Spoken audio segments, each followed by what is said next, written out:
તો વડોદરાના મકરપુરા વિસ્તારમાં રહેતી અને ધોરણ 8માં અભ્યાસ કરતી એક 14 વર્ષની સગીરા સાથે લગ્નની લાલચ આપી અપહરણ અને દુષ્કર્મ ગુજારવાનો સનસનીખેજ મામલો સામે આવ્યો છે.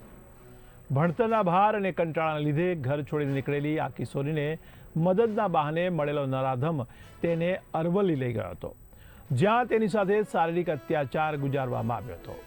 મકરપુરા પોલીસે ગણતરીના દિવસોમાં જ આરોપીને દબોચી લઈ જેલના સળિયા પાછળ ધકેલી દીધો છે. ત્યારે તપાસ દરમિયાન ટેકનિકલ સર્વેલન્સની મદદથી આ કિશોરીનું લોકેશન અરવલ્લી જિલ્લાના ભિલોડા પોલીસ સ્ટેશન વિસ્તારમાં મળી આવ્યું હતું.